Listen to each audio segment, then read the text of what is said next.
नमो नमः। स्वागत है आप सभी को इस कक्षा पर।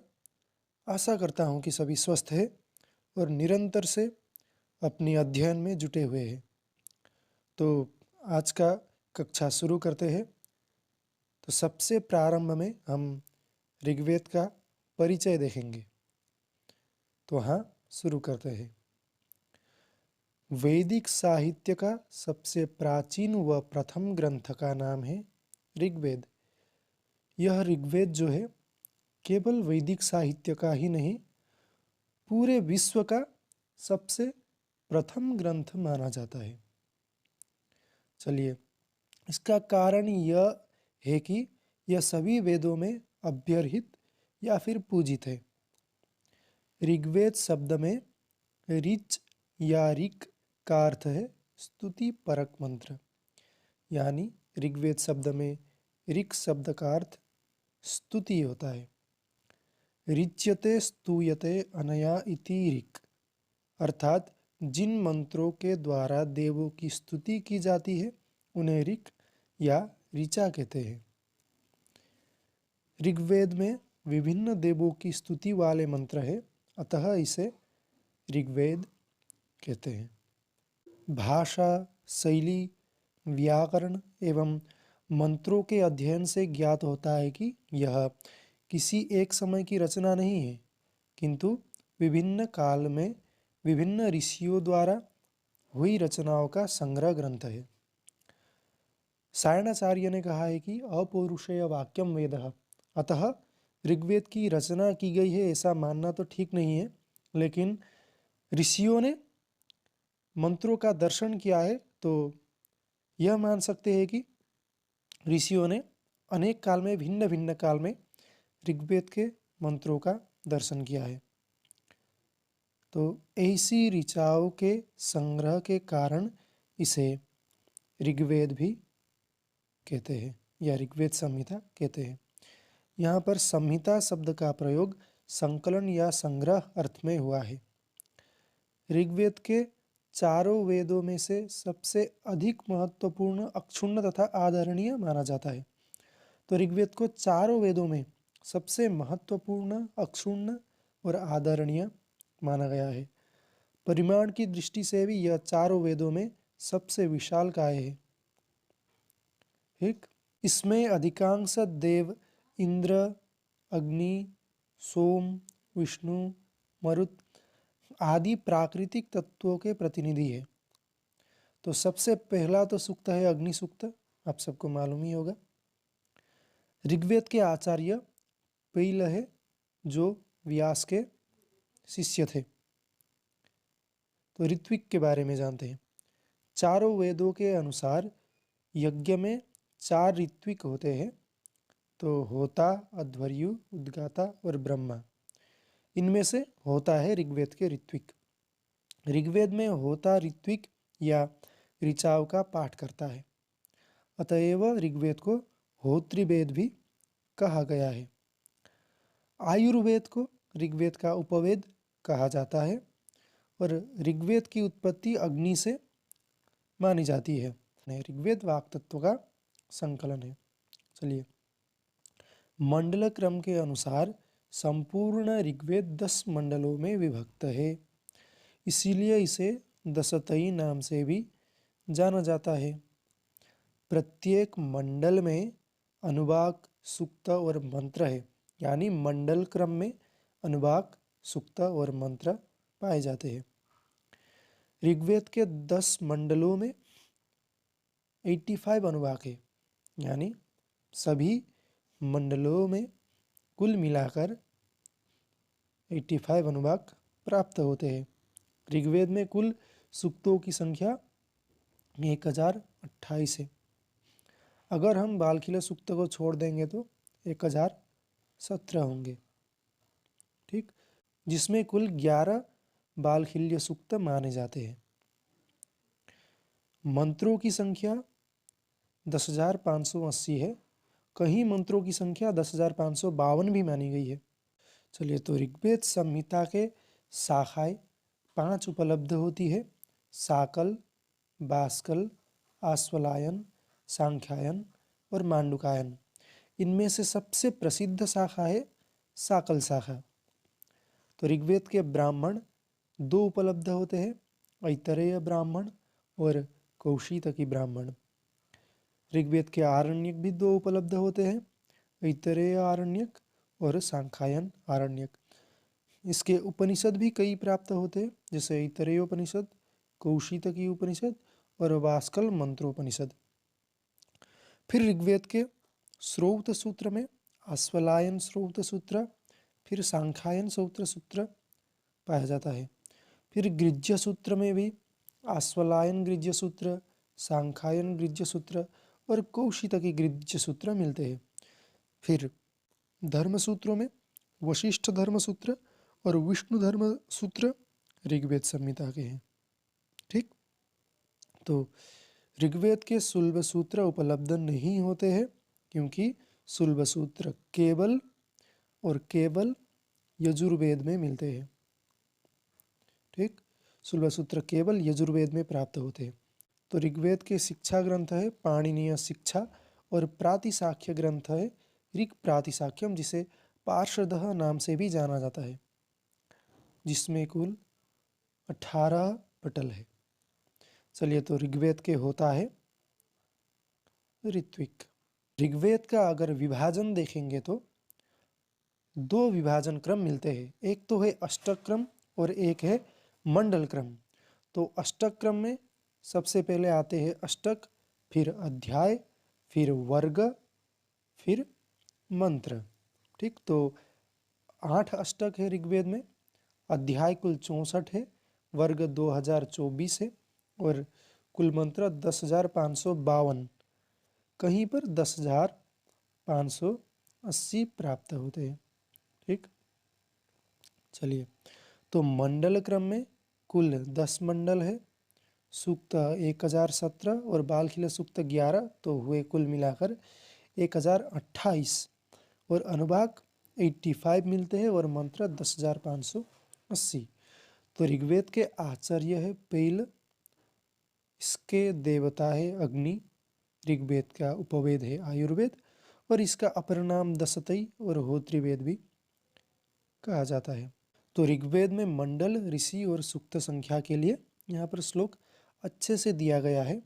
आप सब सुविधा के लिए श्लोक को याद कर लेना। तो हम मंडल और उसमें कितने सूक्त है वो सब देख लेते हैं। तो सबसे पहला जो मंडल है उसे सतार्चिन ऋषि के साथ साथ उनके वंश के ऋषियों ने दर्शन किया है। तो इसमें कुल 191 सूक्त है। तो दूसरा मंडल जो है वो गृत्समद ऋषि, फिर तीसरा मंडल विश्वामित्र ऋषि, चौथा मंडल वामदेव ऋषि, पांचवा मंडल अत्रि ऋषि, छठा मंडल भरद्वाज, सातवां मंडल वशिष्ठ, आठवां मंडल काण्व, फिर नवा मंडल सोम। नवे मंडल में सोम का सर्वथा वर्णन है और फिर दसम मंडल में भृगु ऋषि के वंश के ऋषियों ने दर्शन किया है। तो सबसे अंतिम मंडल में 191 और सबसे प्रथम मंडल में भी 191 सूक्त है। तो द्वितीय मंडल में देख सकते हैं 43 सूक्त, तृतीय में 62 सूक्त, फोर्थ में 58 सूक्त, फिर पाँचवें में 87 सूक्त, फिर छठे में 75, फिर सातवें में 105, फिर आठवें में 103, फिर नवे में 114 और अंतिम में 191। तो सबसे पहला सूक्त है अग्नि सूक्त और सबसे अंतिम वाला सूक्त है संज्ञान सूक्त। ठीक, तो चलिए, तो महाभाष्य के अनुसार ऋग्वेद की कुल 21 शाखाएं प्राप्त होती है, जैसे कि मिलता है एकविंशतिदा बहुऋजम। फिर चरण व्यूह के अनुसार 5 मुख्य शाखाएं हैं, साकल, बाष्कल, अश्वलायन, सांख्यायन और मांडुकायन। फिर ऋत्विक होता है, देवता अग्नि, उपवेद आयुर्वेद और आचार्य पैल। चलिए, तो शाखाएं साकल, बाष्कल, अश्वलायन, सांख्यायन और मांडुकायन। फिर ब्राह्मण है ऐतरेय ब्राह्मण और कौशितकी या फिर सांख्यायन ब्राह्मण। फिर आरण्यक है ऐतरेय आरण्यक, फिर सांख्यायन या कौशितकी आरण्यक, दोनों एक ही है। तो उपनिषद है ऐतरेय उपनिषद, सांख्यायन या फिर कौशितकी उपनिषद और बाष्कल मंत्रोपनिषद। फिर संहितोपनिषद भी एक कहीं कहीं प्राप्त होता है, जो कौशितकी उपनिषद से ही संबद्ध है। तो ऋग्वेद का प्रातिशाख्य ग्रंथ है ऋग प्रातिशाख्य, जिसके रचनाकार आचार्य शौनक है, जिसका अपर नाम ऋग लक्षण है या फिर उसका अपर नाम है पार्षदः। तो उसमें कुल 18 पटल है। तो श्रौत सूत्र देखते हैं, आश्वलायन श्रौत सूत्र और सांख्यायन श्रौत सूत्र, फिर गृह्य सूत्र, आश्वलायन गृह्य सूत्र और सांख्यायन गृह्य सूत्र, फिर कौशितकी गृह्य सूत्र।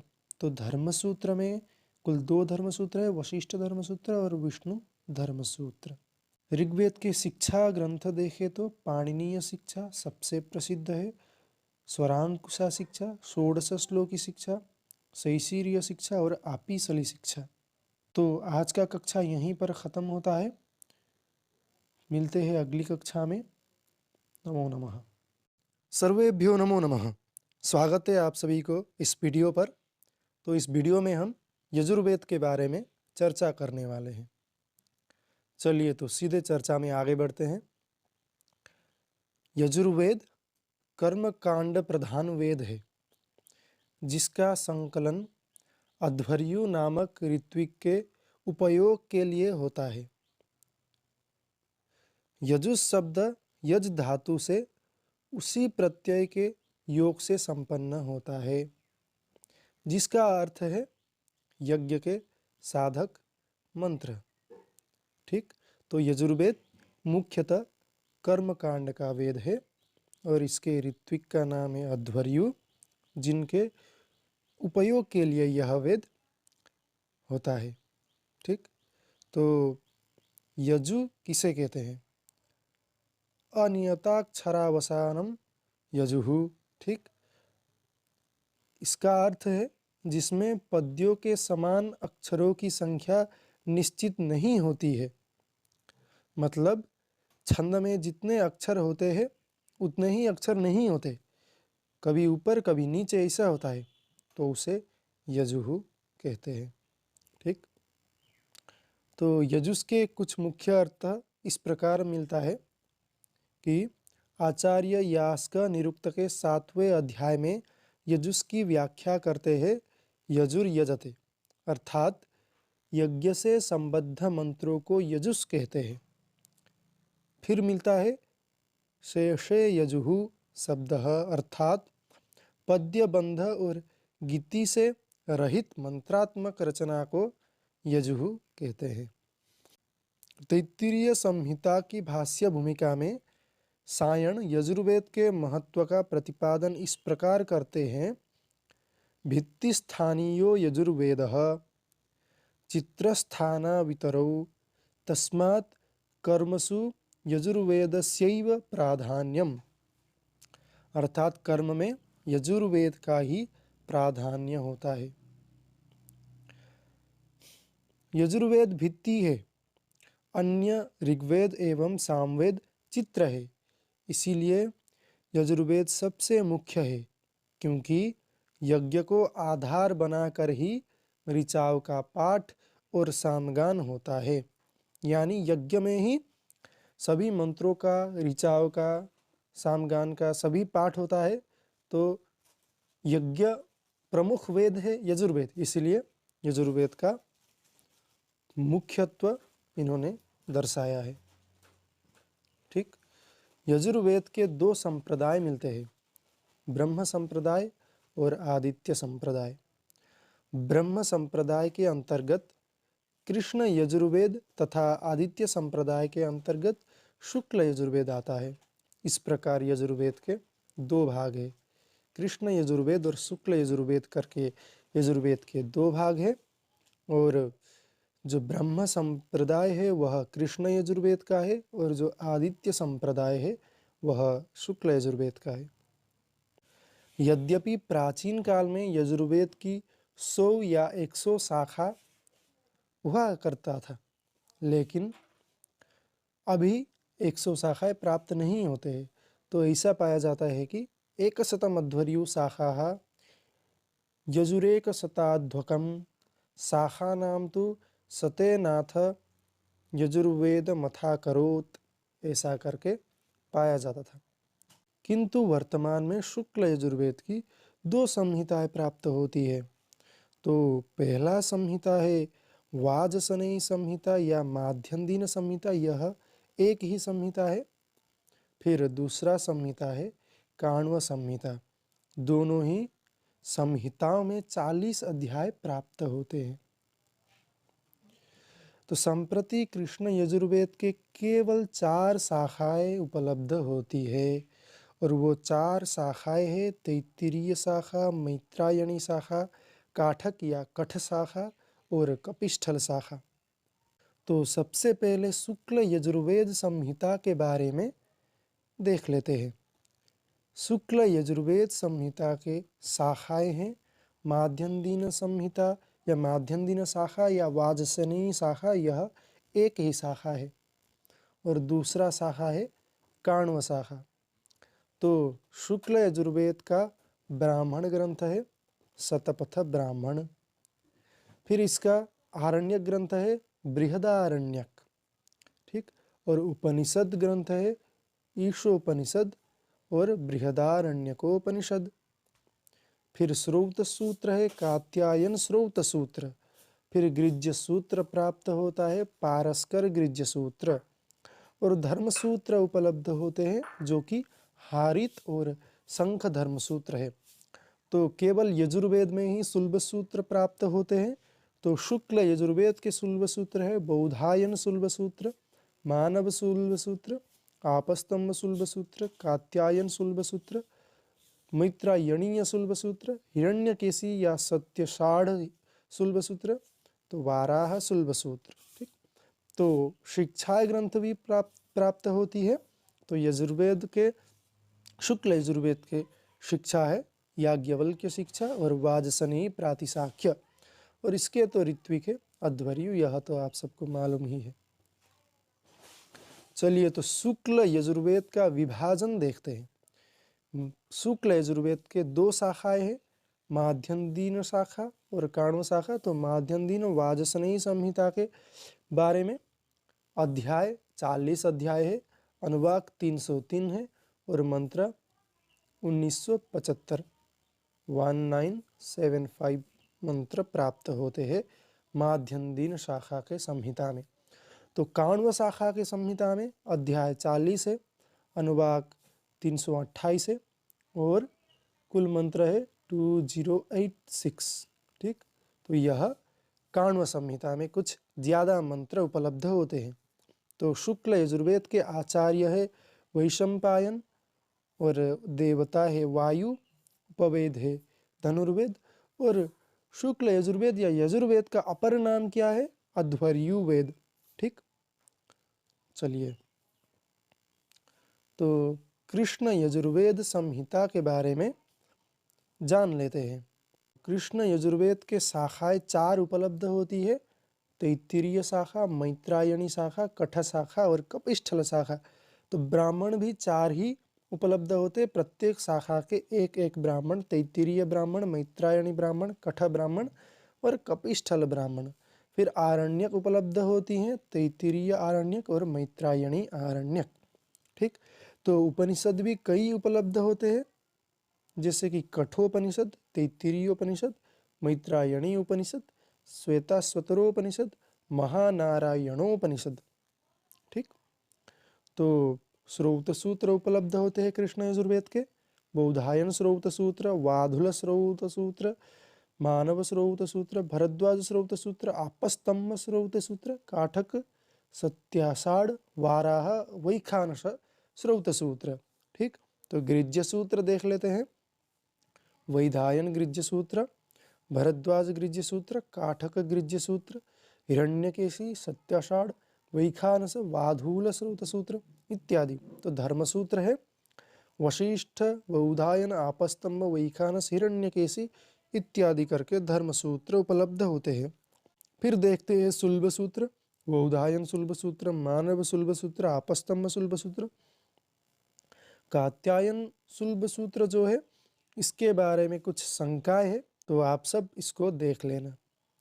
मैत्रायणीय सुलभ सूत्र, हिरण्यकेशी सत्याषाढ़ सुलभ सूत्र, वाराह सुलभ सूत्र।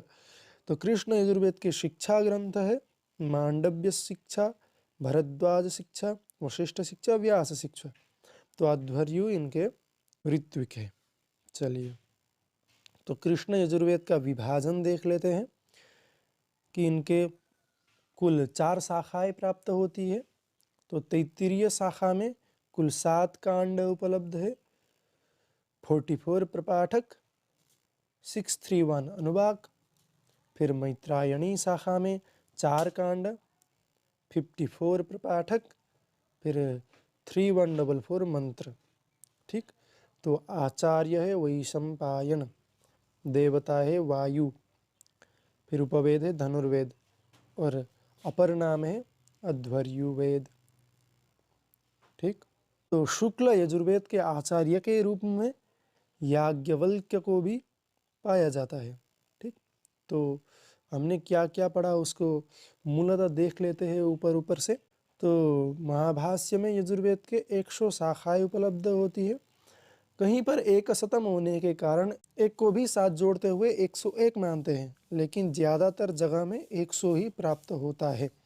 चलिए, तो अभी तो उपलब्ध 6 शाखाएं हैं मुख्य, 2 शुक्ल यजुर्वेद के और 4 कृष्ण यजुर्वेद के। शुक्ल यजुर्वेद में वाजसनेयी माध्यन्दिन शाखा, फिर काण्व शाखा, फिर कृष्ण यजुर्वेद में तैत्तिरीय मैत्रायणी कठ और कपिष्ठल शाखा। तो ऋत्विक है अध्वर्यु, फिर देवता है वायु, उपवेद धनुर्वेद, फिर आचार्य वैशंपायन। शुक्ल यजुर्वेद के आचार्य के रूप में याज्ञवल्क्य भी पाया जाता है और कृष्ण यजुर्वेद के आचार्य के बारे में वैशंपायन। यजुर्वेद के 2 प्रमुख संप्रदाय हैं। ब्रह्म संप्रदाय, इसका संबंध कृष्ण यजुर्वेद से है। आदित्य संप्रदाय, जिसका संबंध शुक्ल यजुर्वेद से है। तो शुक्ल यजुर्वेद के बारे में विनियोगा मिश्रित्वम शुक्लत्वम, यानी विनियोग अमिश्रत्वम शुक्लत्वम, यानी विनियोग जहाँ पर मिश्र नहीं है वह शुक्ल है, यानी विशुद्ध मंत्रात्मक भाग को ही शुक्ल यजुर्वेद कहा गया है। शुक्ल यजुर्वेद की संहिता में व्याख्या, विवरण एवं विनियोग मिश्रित नहीं है, यानी केवल मंत्र उपलब्ध है। तो शुक्ल यजुर्वेद के आदित्य संप्रदाय के आचार्य है याज्ञवल्क्य। शुक्ल यजुर्वेद को वाजसनेयी संहिता भी कहा जाता है। तो माध्यन्दिन शाखा में कुल 40 अध्याय, 303 अनुवाक और 1975 मंत्र, जो कि उत्तर भारत में प्रसिद्ध है। और काण्व संहिता में 40 अध्याय, 328 अनुवाक, 2085 मंत्र, और यह महाराष्ट्र में प्रसिद्ध है। शुक्ल यजुर्वेद का ब्राह्मण ग्रंथ है शतपथ ब्राह्मण। तो काण्व संहिता में भी उपलब्ध होता है और माध्यन्दिन संहिता में भी उपलब्ध होता है, जो कि काण्व संहिता के शतपथ ब्राह्मण में 17 कांड है और माध्यन्दिन शतपथ में 14 कांड है। तो शुक्ल यजुर्वेद का आरण्यक ग्रंथ है बृहदारण्यक, जो कि माध्यन्दिन संहिता और काण्व संहिता दोनों में उपलब्ध है। शुक्ल यजुर्वेद के उपनिषद 2 उपलब्ध होते हैं। ईशोपनिषद, जो कि काण्व संहिता और वाजसनेयी संहिता दोनों में उपलब्ध है, जो कि शुक्ल यजुर्वेद का 40वां अध्याय है। और दूसरा है बृहदारण्यक उपनिषद, जिसमें कुल 6 अध्याय उपलब्ध होती है। चलिए, शुक्ल यजुर्वेद के प्रातिशाख्य ग्रंथ है। सबसे पहले तो वाजसनेयी प्रातिशाख्य, जिसके आचार्य है कात्यायन ऋषि। फिर माकृवेद भाष्य मिलता है, उब्बट ने किया है, और पदार्थ प्रकाश भाष्य किया है अन्नम भट्ट ने। ठीक, अन्नम भट्ट ने काण्व याजुस भाष्य भी लिखा है, यानी यजुर्वेद संहिता के काण्व संहिता पर भी भाष्य लिखा है। तो वाजसनेयी प्रातिशाख्य के यह 2 भाष्य प्राप्त होते हैं। माकृवेद भाष्य जो है उब्बट ने किया है और पदार्थ प्रकाशक जो है अन्नम भट्ट ने किया है। अन्नम भट्ट यहाँ पर लिखा हुआ है, लेकिन कहीं पर अनंत भट्ट करके भी इन आचार्य का नाम प्राप्त होता है। श्रौत सूत्र है शुक्ल यजुर्वेद संहिता के, कात्यायन श्रौत सूत्र, जो कि माध्यन्दिन और काण्व दोनों संहिता में उपलब्ध है। गृह्य सूत्र है पारस्कर गृह्य सूत्र, दोनों संहिता में उपलब्ध है। फिर वैजवाप गृह्य सूत्र भी उपलब्ध होता है। फिर धर्म सूत्र नहीं दिया गया। तो सुलभ सूत्र जो है कात्यायन सुलभ सूत्र उपलब्ध होता है। और अनुक्रमणिका ग्रंथ भी कुछ उपलब्ध होते हैं, जो कि शुक्ल यजुर्वेदीय अनुक्रमणिका, फिर शुक्ल यजुः, सर्वानुक्रम सूत्र करके। चलिए, तो शुक्ल यजुर्वेद के शिक्षा ग्रंथ है याज्ञवल्क्य शिक्षा, वाशिष्ठी शिक्षा, मांडव्य शिक्षा, माध्यन्दिनी शिक्षा, कात्यायनी शिक्षा, पाराशरी शिक्षा। तो अब कृष्ण यजुर्वेद के बारे में देख लेते हैं, जिसके की कुल 85 शाखाएं है करके चरण व्यूह में मिलता है। चरण व्यूह के द्वारा 85 शाखाएं बताए गए हैं। तो विनियोग मिश्रत्वम कृष्णत्वम, यानी जिस वेद में विनियोग के साथ साथ मंत्र भी उपलब्ध होते हैं, यानी मंत्र तो है ही उसमें, फिर विनियोग भी मिलता है, तो उसे कृष्ण कहते हैं। तो कृष्ण यजुर्वेद संहिता में व्याख्या, विवरण एवं विनियोग मिश्रित होता है, जिसको कि ब्रह्म संप्रदाय के अंतर्गत माना जाता है, जिसके शाखाएं है तैत्तिरीय संहिता, मैत्रायणी संहिता, कठ संहिता, कपिष्टल संहिता या शाखा। चलिए, तो कृष्ण यजुर्वेद के ब्राह्मण है तैत्तिरीय ब्राह्मण, मैत्रायणी ब्राह्मण, कठ ब्राह्मण, कपिष्टल ब्राह्मण। आरण्यक है तैत्तिरीय आरण्यक और मैत्रायणी आरण्यक। उपनिषद प्राप्त होते हैं तैत्तिरीय उपनिषद, कठोपनिषद, श्वेताश्वतरोपनिषद, मैत्रायणी उपनिषद, महानारायणोपनिषद, जिसको याज्ञिकोपनिषद भी कहीं पर प्राप्त होता है। चलिए, तो कृष्ण यजुर्वेद के प्रातिशाख्य ग्रंथ है तैत्तिरीय प्रातिशाख्य, जिस पर तैत्तिरीय प्रातिशाख्य पर कई भाष्य ग्रंथ प्राप्त होते हैं, जो कि पदक्रम सदन माहिषेय का है, त्रिभाष्य रत्न सोमाचार्य का है, वैदिकाभरण गोपाल यज्वा का है। चलिए, तो कृष्ण यजुर्वेद के श्रौत सूत्र है वौधायन श्रौत सूत्र, आपस्तंभ श्रौत सूत्र, हिरण्यकेशि सत्यसाढ़ श्रौत सूत्र, वैखानस श्रौत सूत्र, भरद्वाज श्रौत सूत्र, मानव श्रौत सूत्र, वाधुल श्रौत सूत्र, वाराह श्रौत सूत्र, काठक श्रौत सूत्र। फिर गृज्य सूत्र है कृष्ण यजुर्वेद के वौधायन, मानव, भरद्वाज, आपस्तंभ, हिरण्यकेशि, वैखानस, वाधुल, काठक, वराह, अग्निवेश्य। तो धर्म सूत्र उपलब्ध होते हैं वौधायन धर्म सूत्र और आपस्तंभ धर्म सूत्र। फिर हारित धर्म सूत्र, हिरण्यकेशि धर्म सूत्र, शंख धर्म सूत्र, वैखानस धर्म सूत्र। तो शुल्ब सूत्र भी कई उपलब्ध होते हैं कृष्ण यजुर्वेद के, जो कि बौधायन, आपस्तंभ, मानव, मैत्रायणीय, वाराह और वाधुल शुल्ब सूत्र प्रसिद्ध है। तो चलिए, शिक्षा ग्रंथ प्राप्त होते हैं कृष्ण यजुर्वेद के भारद्वाज शिक्षा, व्यास शिक्षा, शंभु शिक्षा, कौहलीय शिक्षा। तो यह वीडियो यहीं पर ख़त्म होता है। मिलते हैं अग्रिम वीडियो में, तब तक के लिए धन्यवाद। सर्वेभ्यो सर्वाभ्याश्च नमो नमः। तो स्वागत है आप सभी को इस वीडियो पर। तो इस वीडियो में हम सामवेद के बारे में देखने वाले हैं। तो चलिए शुरू करते हैं। वैदिक वाङ्मय में सामवेद का विशिष्ट स्थान है। सामवेद वेदों का सार है। भारतीय परंपरा के अनुसार कृष्ण द्वैपायन व्यास ने साम मंत्रों का भी संकलन किया, जो सामवेद संहिता नाम से प्रसिद्ध है। तो बृहद देवता ने स्पष्ट से प्रतिपादित किया है कि जो साम को जानता है वह वेद के रहस्य को जानता है। उन्होंने बताया है कि सामानी यो वेत्ति स वेद तत्वम, यानी सामानी यो वेत्ति, जो साम को जानता है, स तत्वम वेद, यानी वह रहस्य को जानता है।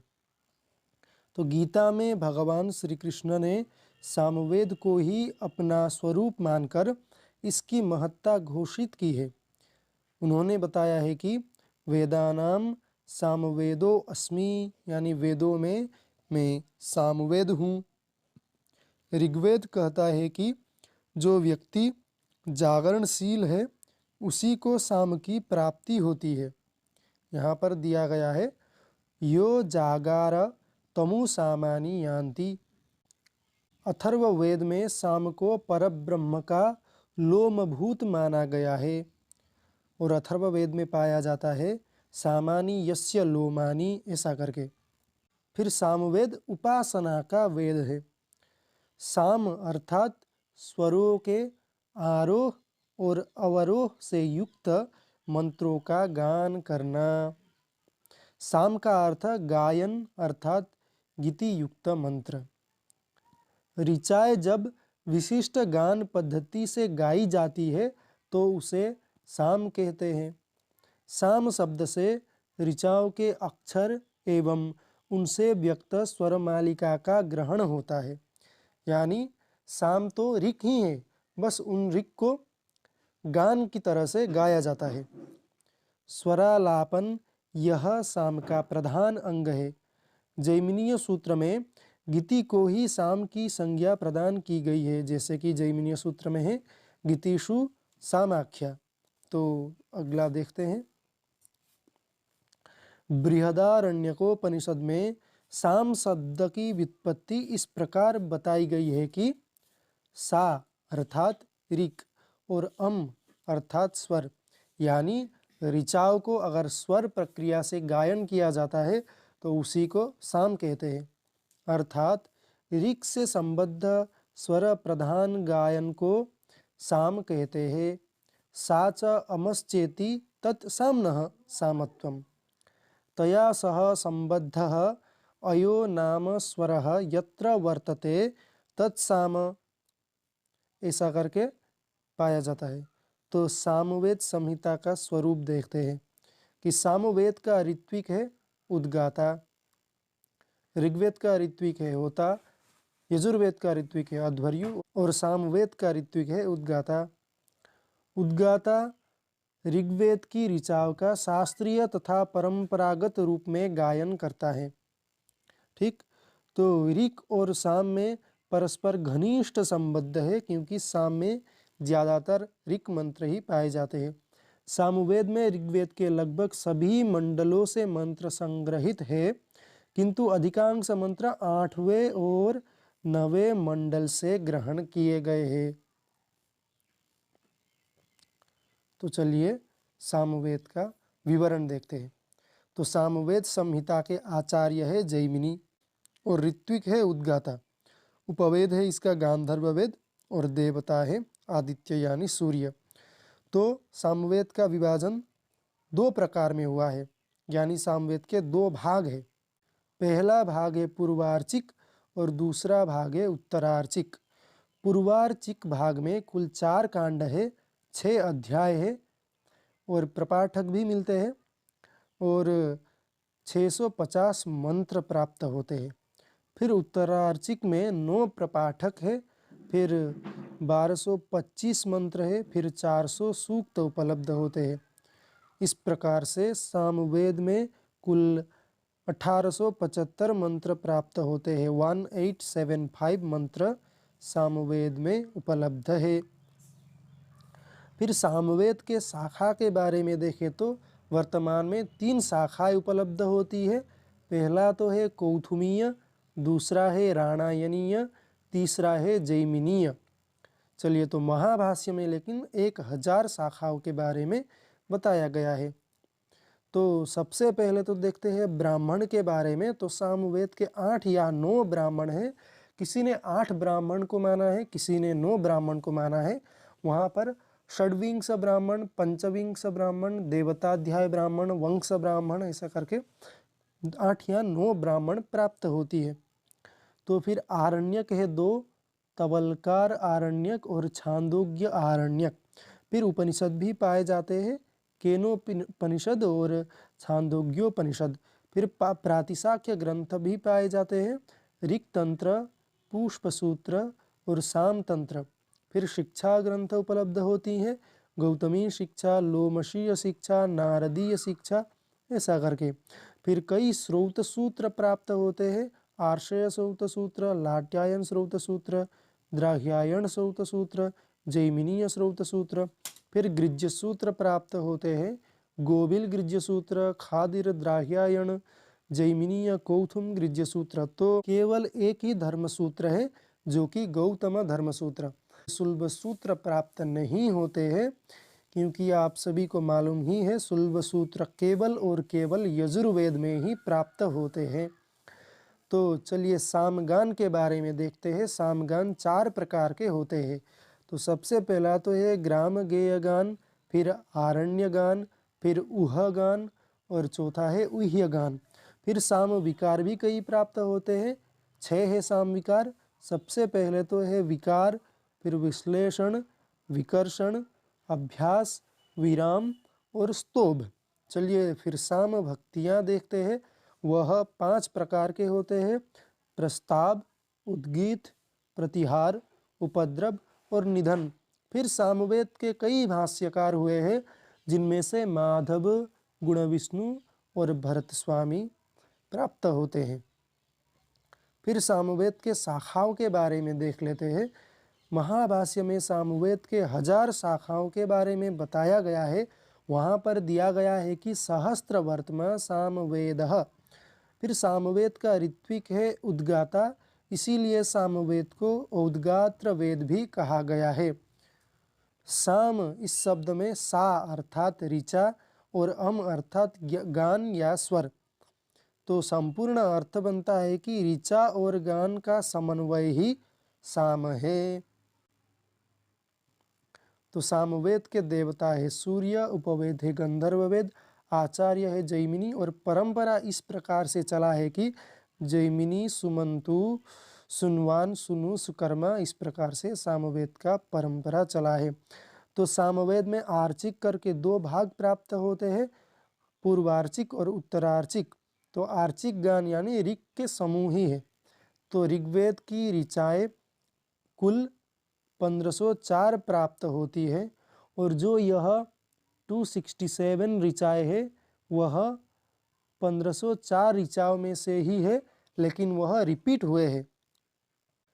फिर देखते हैं सामवेद में ऋक ऋचाओं को छोड़कर यानी ऋग्वेदीय मंत्रों को छोड़कर नवीन प्राय 99 मंत्र है और ऐसे 5 मंत्र है जो इन नवीन 99 मंत्रों से ही रिपीट हुए हैं। तो कुल 104 मंत्र ऐसे प्राप्त होते हैं।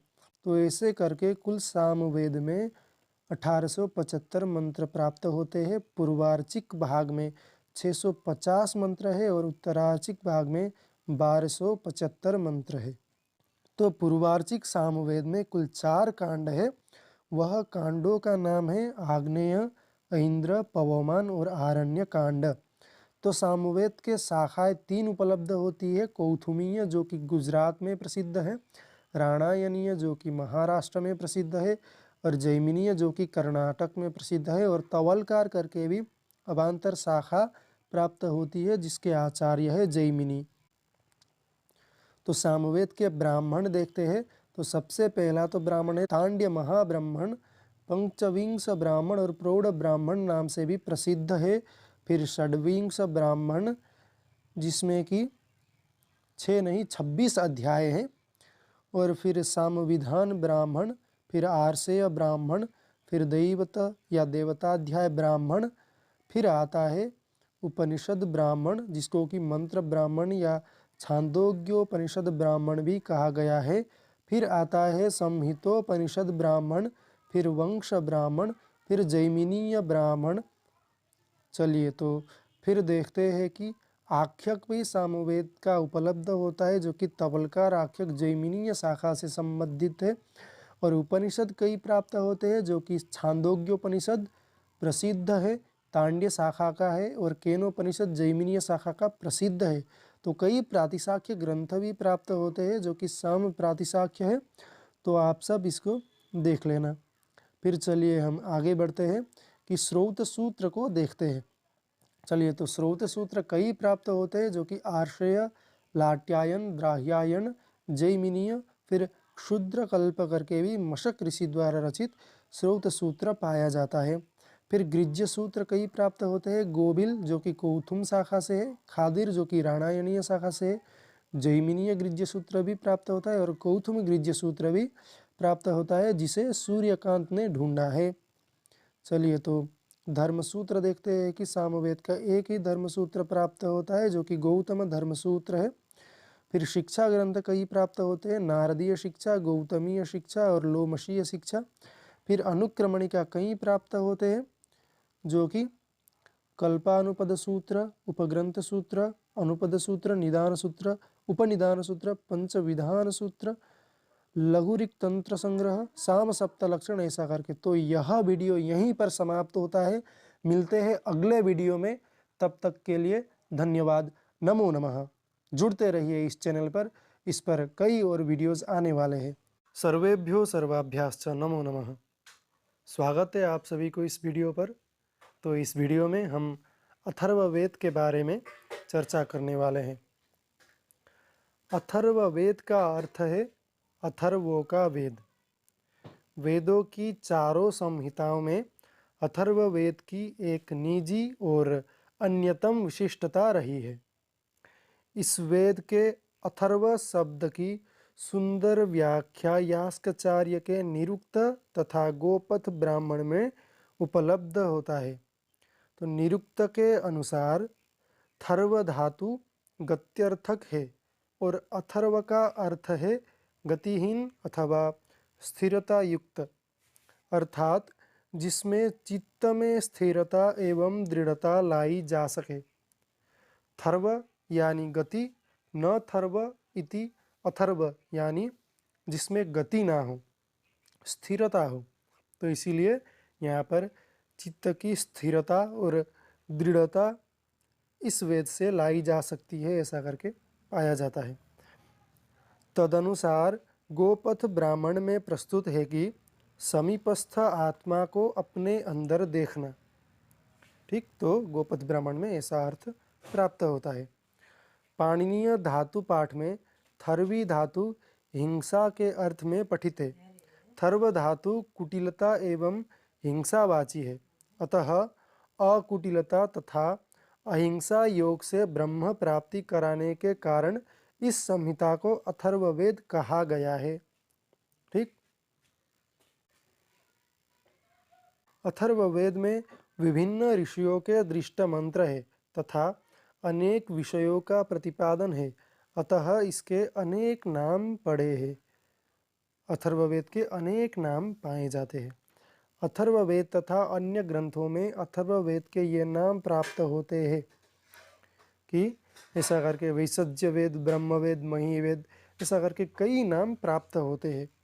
तो अथर्ववेद की शाखाएं पतंजलि ने महाभाष्य में नवधा अथर्वणो वेदः ऐसा करके बताया है कि अथर्ववेद के कुल 9 शाखाएं प्राप्त होती है, जो इस प्रकार है। पैप्पलाद शाखा, स्तौद शाखा या तौद शाखा, फिर मौद शाखा, शौनकीय शाखा, जाजल शाखा, जलद शाखा, ब्रह्मवेद शाखा, देवदर्श शाखा, चारण्य वैद्य, ऐसे करके प्राप्त होता है।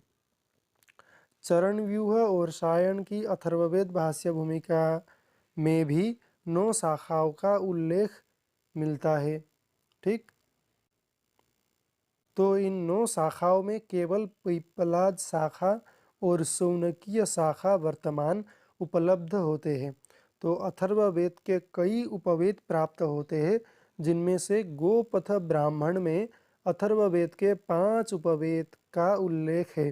तो सबसे पहला है सर्पवेद, पिशाच वेद, असुरवेद, इतिहास वेद और पुराण वेद। तो अथर्ववेद के कई अपर नाम भी पाए जाते हैं। तो उनमें से है ब्रह्मवेद, अथर्वांगिरो वेद या अथर्वांगिरस वेद, भिषग वेद, क्षत्र वेद, मही वेद, छंदो वेद, अंगिरस वेद, वैषज्य वेद, भृग्वंगिरस वेद या फिर भृग्वंगिरो वेद। ठीक, तो ऐसा करके कई अपर नाम प्राप्त होते हैं। तो अथर्ववेद संहिता के आचार्य है सुमंतु और इसके ऋषि है अथर्वा। ठीक, तो अथर्ववेद के ऋत्विक होते हैं ब्रह्मा, ऋग्वेद के ऋत्विक होता, यजुर्वेद के ऋत्विक अध्वर्यु, सामवेद के उद्गाता, फिर अथर्ववेद के ब्रह्मा। फिर अथर्ववेद के उपवेद है पिशाच वेद, सर्पवेद, पुराण वेद, इतिहास वेद, असुरवेद। फिर अपर नाम है ब्रह्मवेद, क्षत्रवेद, महीवेद, वैषज्य वेद, छंदोवेद, भिषग वेद, अथर्वांगिरो वेद, आंगिरस वेद, भृग्वंगिरो वेद। ठीक, तो अथर्ववेद का विभाजन देखते हैं, इसमें कुल 20 कांड उपलब्ध होते हैं। फिर अथर्ववेद का उत्पत्ति सोमदेव से माना जाता है। ठीक, तो देवता सोम माना जाता है। तो शाखाएं अथर्ववेद के पिप्पलाद, तौद, मौद, शौनकीय, जाजल, जलद, देवदर्श, ब्रह्मवेद, चारण्य वैद्य, ऐसा करके कई शाखाएं प्राप्त होती है, लेकिन वर्तमान में शौनकीय शाखा और पैपलाद शाखा ही उपलब्ध होती है। तो ब्राह्मण है अथर्ववेद का केवल एक ही, गोपथ ब्राह्मण। ठीक, तो उपलब्ध शाखा है पैपलाद शाखा और शौनकीय शाखा, जिसके आचार्य शौनक है। फिर आरण्यक अथर्ववेद के उपलब्ध नहीं होते हैं। केवल एक ही वेद ऐसा है जिसके आरण्यक ग्रंथ उपलब्ध नहीं होते हैं, वो है अथर्ववेद। फिर अथर्ववेद के उपनिषद प्राप्त होते हैं, प्रश्नोपनिषद, मुंडकोपनिषद, फिर मांडुक्योपनिषद। फिर श्रौत सूत्र प्राप्त होता है, वैतान श्रौत सूत्र। फिर गृह्य सूत्र प्राप्त होता है, कौशिक गृह्य सूत्र। फिर अथर्ववेद के धर्म सूत्र प्राप्त नहीं होते हैं। फिर सुलभ सूत्र तो केवल यजुर्वेद में ही प्राप्त होते हैं, इसीलिए अथर्ववेद में उपलब्ध नहीं है। और शिक्षा ग्रंथ है कई अथर्ववेद के, उनमें से एक है मांडुकी शिक्षा। फिर प्रातिशाख्य ग्रंथ है शौनकीय चतुराध्यायी का। फिर अथर्ववेद प्रातिशाख्य करके भी प्रातिशाख्य ग्रंथ प्राप्त होता है। ठीक, तो अथर्ववेद के भारतीय भाष्यकारों को देखते हैं, जिनमें हैं दुर्गादास लाहिड़ी, फिर शंकर पांडुरंग पंडित, सातवलेकर, फिर क्षेमकरण त्रिवेदी, फिर जयदेव विद्यालंकार, फिर श्रीराम शर्मा, फिर विश्वबंधु, डॉक्टर रघुवीर, भगवत दत्त, डॉक्टर विजयपाल शास्त्री, फिर राजेंद्र लाल मिश्र। तो पाश्चात्य अनुवादक कई हुए हैं, जिनमें से कुछ दिए गए हैं रोट और लिटनी, फिर ब्लूमफील्ड और गार्वे, ग्रिफिथ, कैलैंड, हिटनी और लानमान, फिर गास्ट्रा करके कई पाश्चात्य अनुवादक हुए हैं। फिर ऊपर ऊपर से देख लेते हैं हमने क्या पढ़ा है। तो अथर्ववेद का अपर नाम है क्षत्रवेद, वैशज्यवेद, महीवेद, छंदोवेद, ब्रह्मवेद, अंगिरस वेद, और इनमें 20 कांड प्राप्त होती है। ठीक, तो कुंताप सूक्त अथर्ववेद में प्राप्त होता है 127 से 136 तक। ठीक, तो फिर देखते हैं आगे शाखाएं अथर्ववेद के। पैपलाद शाखा, तौद शाखा, मौद, जाजल, जलद, ब्रह्मवेद, देवदर्श, चारण्यवेद्य, शौनकीय। ठीक, तो उपवेद है सर्पवेद, पिशाचवेद, असुरवेद, इतिहासवेद, पुराण वेद। और ब्राह्मण ग्रंथ है गोपथ ब्राह्मण। और अथर्ववेद का कोई आख्यक ग्रंथ प्राप्त नहीं होता है। फिर उपनिषद है प्रश्नोपनिषद पैपलाद शाखा से, मुंडकोपनिषद शौनक शाखा से, और मांडुक्योपनिषद। फिर प्रातिशाख्य ग्रंथ है अथर्ववेद प्रातिशाख्य, शौनकीय चतुराध्यायी प्रातिशाख्य। ठीक, फिर श्रौत सूत्र है वैतान श्रौत सूत्र। फिर गृह्य सूत्र है कौशिक गृह्य सूत्र। फिर अनुक्रमणी है बृहत् सर्वानुक्रमणी। और शिक्षा ग्रंथ है मांडुकी शिक्षा। ठीक, तो आगे देखते हैं कि अथर्ववेद के 5 लक्षण ग्रंथ प्राप्त होते हैं। एक है चतुराध्यायी, फिर प्रातिशाख्य, फिर पंचपटलिका, फिर दंत्योष्टविधि, फिर बृहत् सर्वानुक्रमणी। ठीक, तो कौशिक सूत्र, वैतान सूत्र, नक्षत्रकल्प, अंगिरसकल्प, शांतिकल्प, अथर्ववेदीय 5 ग्रंथ महत्वपूर्ण सायण ने अथर्व भाष्य के प्रारंभ में वर्णन किया है। और अथर्ववेद के ऊपर षड्गुरु शिष्य ने भाष्य लिखा है वेदार्थ दीपिका। तो यह वीडियो यहीं पर समाप्त होता है। मिलते हैं अगले वीडियो में, तब तक के लिए धन्यवाद। नमो नमः। जुड़े रहिए इस चैनल पर कई सामग्रियाँ आने वाली है।